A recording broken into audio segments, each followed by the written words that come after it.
नमस्कार दोस्तों, मैं सुनील कुमार आपका स्वागत करता हूं आपके अपने चैनल क्या ऐसा होता है में। दोस्तों, काल सर्प, जैसे मैंने कल आपको बताया था, काल सर्प के बारे में मैं आपको एक ऐसी जानकारी देने वाला हूं कि आपके रोंगटे खड़े हो जाएंगे। ऐसा दोस्त जो आपकी कुंडली में रहकर आपके सारे ग्रहों के प्रभाव को खत्म कर देता है। मतलब जो अच्छे प्रभाव होते हैं, सूर्य, गुरु, बुध, शुक्र, बृहस्पति, इन सारे के सारे ग्रहों के जो अच्छे अच्छे प्रभाव है, जो आपके जीवन को बदल सकते हैं, उनके प्रभाव को खत्म कर देता है। इसीलिए काल सर्प दोष के बारे में जो ज्यादातर लोग बताते हैं, वो ये बताते हैं कि इसका जितनी जल्दी समाधान कर लें उतना अच्छा रहता है। दोस्तों, इसे मैं आपको ना कुछ उदाहरण के तौर पर समझाना चाह रहा हूं।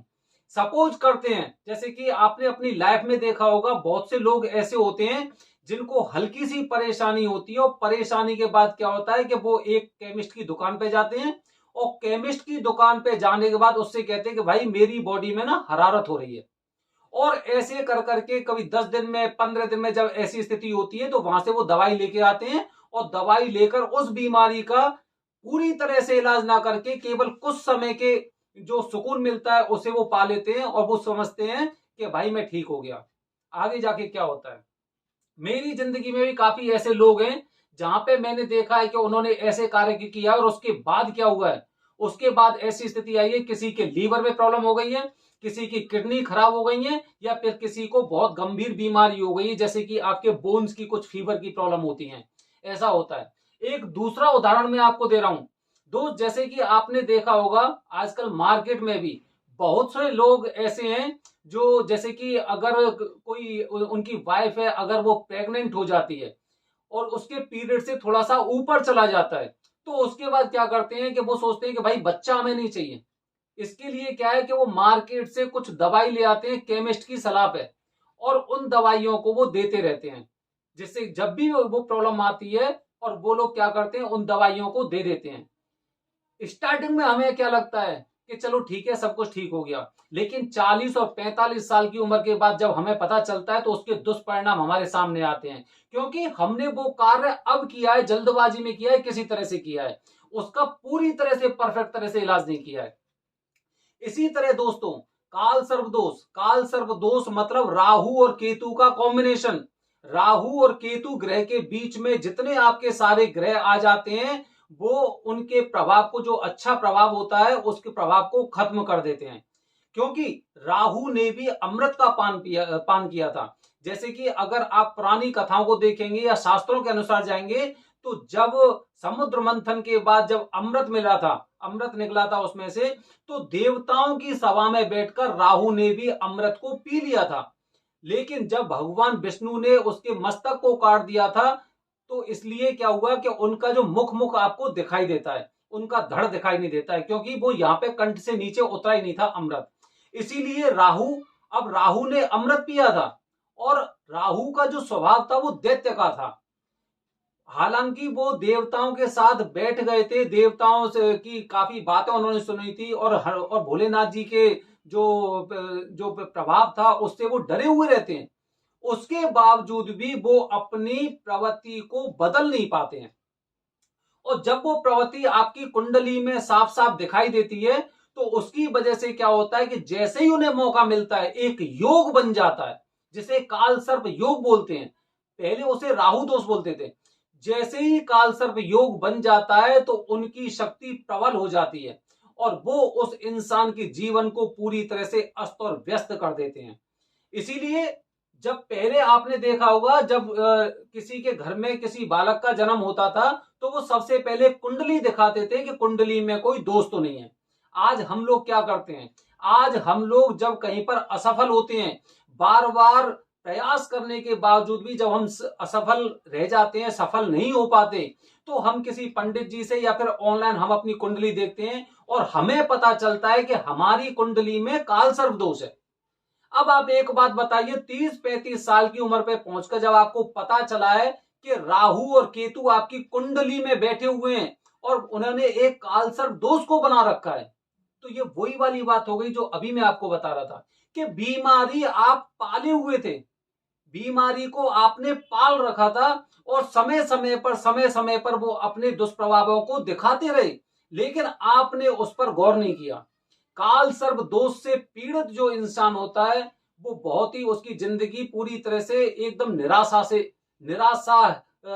निराशा में घुल जाती है उसकी जिंदगी। इसीलिए हमें इस तरह के उपाय को कर लेना चाहिए, जितना जल्दी हो सके उतना कर लेना चाहिए, क्योंकि राहु अपने प्रभाव को खत्म नहीं कर सकते। वो खत्म तब करेंगे, जैसे कि मैंने आपको बताया कि या तो आप डेली भगवान भोलेनाथ पे, शिवलिंग पे जो जल चढ़ा रहे हैं उससे आप शांति कर सकते हैं, या फिर आप जैसे कि कुछ मंदिर में जाके भगवान शिव के शिवालय में जाके वहां पे कुछ झाड़ू वगैरह कर रहे हैं, या फिर आप जैसे कि जो कुंभ लगता है, कुंभ में जाकर आप स्नान कर रहे हैं, तो वो शांत होता है। 1 साल के लिए, 2 साल के लिए शांत होता है, और लगातार आप कर रहे हैं तो कोई दिक्कत नहीं होती है। लेकिन अब आप खुद सोचिए, आपने कितने कुंभ नहाए अभी तक? आप ये सोचिए कि आप क्या सोमवार के अलावा कहीं भगवान शिव पर आपने जल अर्पित किया है? तो ये चीजें होती हैं कि उसके राहु के प्रभाव को आप खत्म नहीं कर रहे हैं, और वो प्रभाव खत्म नहीं हो रहा है तो आपकी कुंडली में वो एकदम मजबूती से बैठा हुआ है, और जिसकी वजह से जो और ग्रह हैं, चाहे वो शनि हो गए, बृहस्पति हो गए, शुक्र हो गए, मंगल ग्रह हो गए, सूर्य हो गए, वो अपने प्रभाव को, अच्छे प्रभाव को दिखाई नहीं पा रहे हैं। आपको एकदम थोड़ी सी ऊंचाई सी एकदम लगती है कि आपको लगता है कि हाँ चल ठीक है, अब मैं अपनी मंजिल की तरफ बढ़ रहा हूं। उसके बाद ही क्या होता है कि अचानक राहु को एकदम ऐसा लगा, राहु को शक्ति मिली और उन्होंने फिर आपको धकेल दिया नीचे की तरफ। तो दोस्तों, आपकी जिंदगी को पूरी तरह से अस्त व्यस्त ये काल सर्प दोष कर देता है, और इसीलिए इसकी पूजा बहुत जरूरी बताई गई है। और सबसे ज्यादा इसकी पूजा जो अच्छी तरह से विधि विधान से और क्षेत्र के अनुसार बताई गई है वो त्र्यंबकेश्वर में बताई गई है। लेकिन इसके साथ बहुत से लोग उज्जैन में भी पूजा कराते हैं, क्योंकि मृत्यु लोक में महाकाल की पूजा बताई गई है। इसीलिए अगर आप त्र्यंबकेश्वर के पास रहते हैं, त्र्यंबकेश्वर आप जाना चाहते हैं, तो आप त्र्यंबकेश्वर में पूजा कराइए।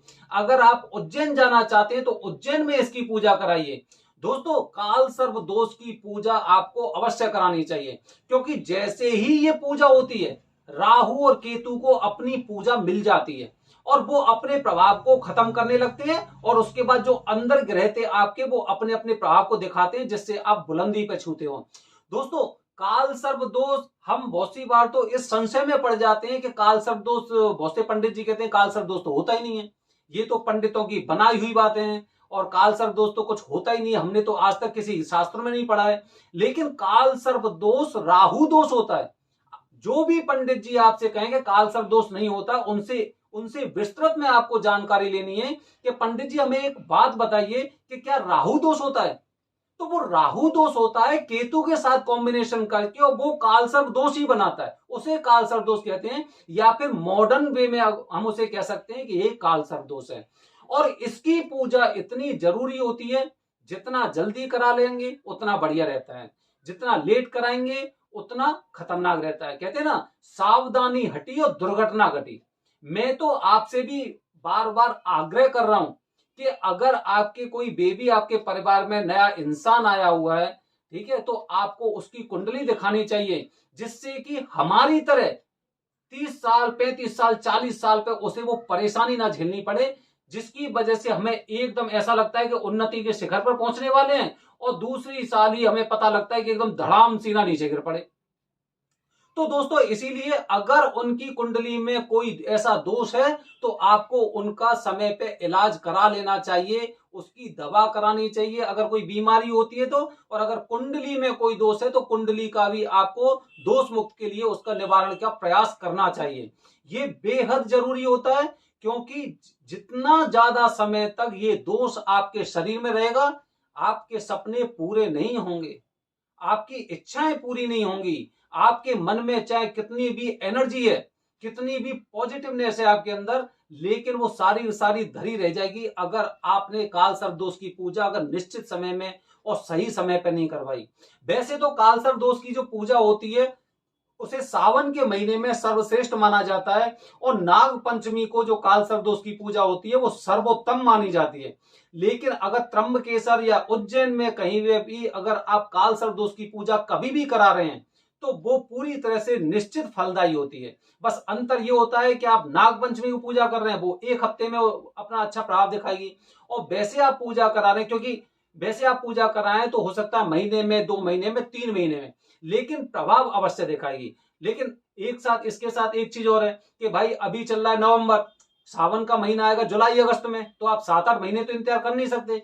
हो सकता है आज पूजा कराने से और जुलाई अगस्त तक और आपके अच्छे दिन शुरू हो जाएं और आपकी सारी जो कुंडली में दोष है वो सारे दोष खत्म हो जाएं। तो दोस्तों, काल सर्प दोष को आप हल्के में ना लें, ये बड़ी खतरनाक चीज है आपकी कुंडली में, जो आपके सपनों को चकनाचूर कर सकती है। इसलिए काल सर्प दोष की पूजा आप अवश्य कराएं। अगर आप त्र्यंबकेश्वर में करा सकते हैं त्र्यंबकेश्वर में कराएं, अगर महाकालेश्वर उज्जैन में कराना चाहते तो वहां पे करा लें, दोनों का फल लगभग बराबर रहता है। दोस्तों, अगली वीडियो में काल सर्प दोष से जुड़ी एक और बेहतरीन जानकारी मैं आपके साथ लेके आऊंगा। तब तक बने रहिए हमारे चैनल से। धन्यवाद दोस्तों। जय हिंद, जय भारत, हर हर महादेव।